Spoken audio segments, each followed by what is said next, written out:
Live bird markets in our area shut down after tests for the bird flu came back positive at 7 different markets. Yeah, this is just the latest in the nationwide bird flu outbreak that has led to millions of... Fair use. Right, fair use. This is criticism or education on a news clipping. Right, under the Fair Use Act, I can speak and educate based on what we're watching here. So fair use. Birds being euthanized and has caused the price of eggs to skyrocket. Eyewitness News reporter Lauren Glassberg live this afternoon in East Flatbush outside one of those bird markets now being forced to close. Lauren?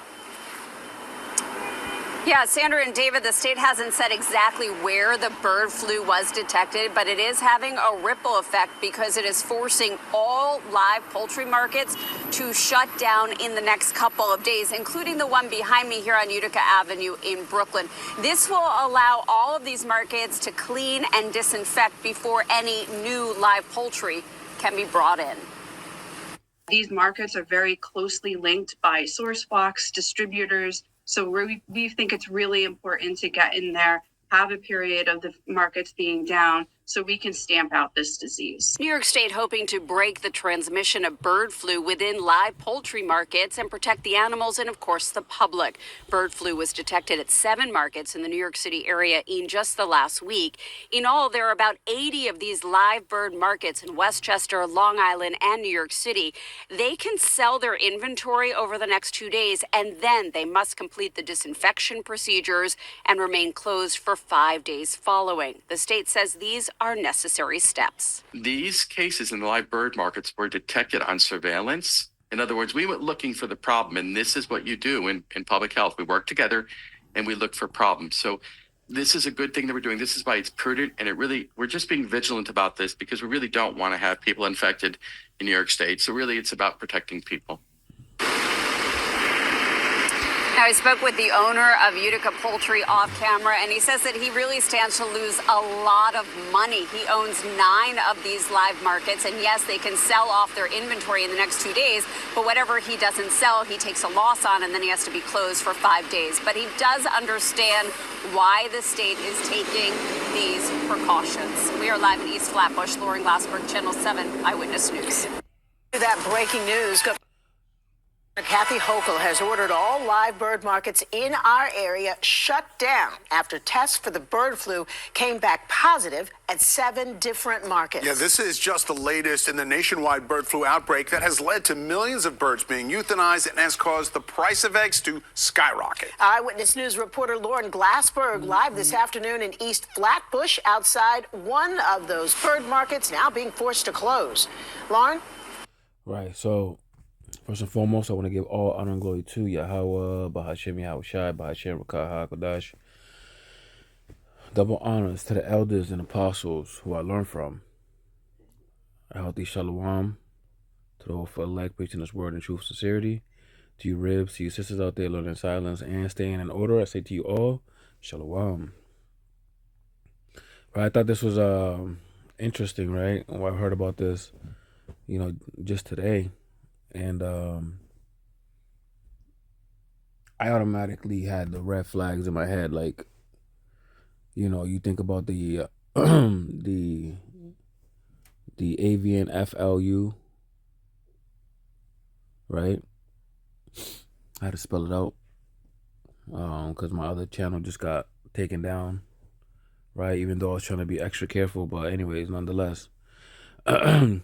When you hear that, the flight FLU, the flight pestilence. I'm gonna call it the flight pestilence from now on.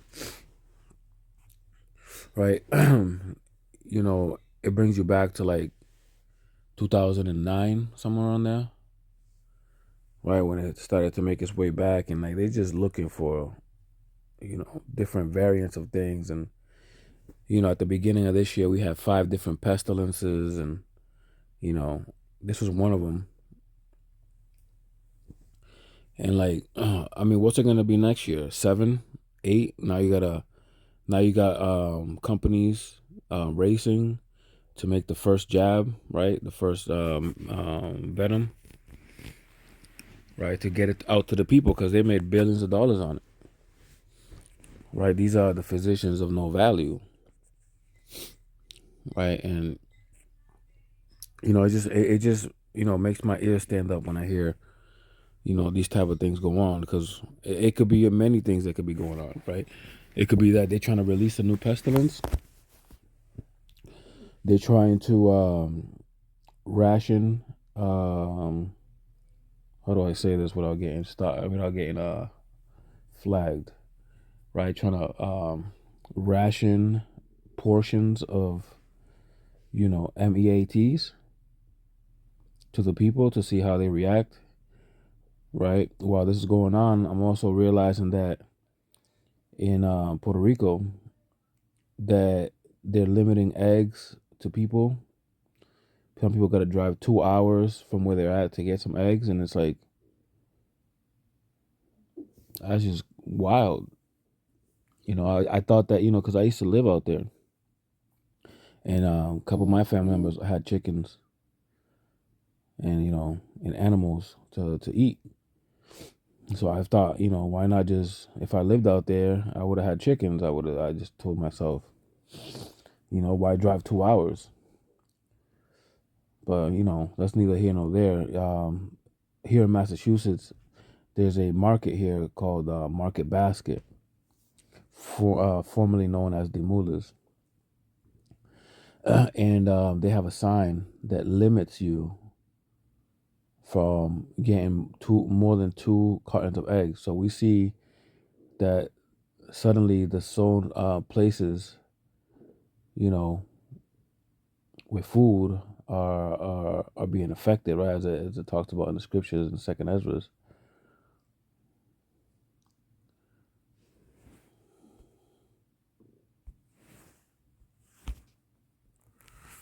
Right, and this is just a precursor of what's going on.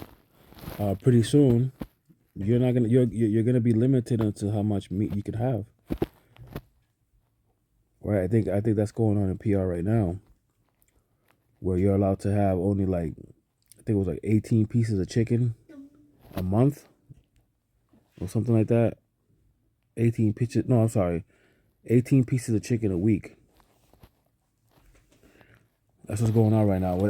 On top of that, they got so much tsunami warning.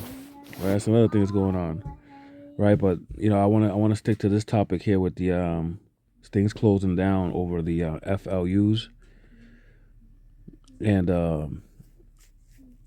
right, they something's coming. Something is brewing, where I believe that we're going to be in confines. Right, we're gonna have another, the year 20 type confines. That's the plan. Because once this, once the, how do I say this? Once the rule of mammon, right? I gotta use that word, mammon, gets switched over to the MARK, right, or digital. Right, they're doing a lot of test pilots all over to see how this is gonna work. Right, like war games, it's a real thing. When the people in power come together and play war games, they're playing a game to see how the outcome of the war might come out. They do the same thing with civilization, right? Like Alex Jones called it, it's a prison planet, and it's under the grasp, right? The stronghold, the chokehold of Esau Edom, right? The power was given to the wicked, right? Pertaining to Job, 14. The world is given unto the hand of the wicked, right? And we know that we know who they are by the way the power structure is laid out, right? But we just gotta wait patiently, right? As it says in Romans 13:1, right? These powers were ordained by the Lord, man. Going against it will be like going against the Lord himself. So we have to, Just be patient. Wait it out. We're almost at the end of this. And it's an exciting time, man. This Lord willing, this is the last Passover. And we'll see. I pray this lesson was edifying. I want to give all honor and glory to Yahweh, Bahashem Yahushai, Bahashem Rakah HaKodash. Double honors to the elders and apostles of GMS who I learned from. Healthy shalom to the hopeful elect, preaching this word in truth and sincerity. To you ribs, to you sisters out there, learning in silence and staying in order, I say to you all, shalom.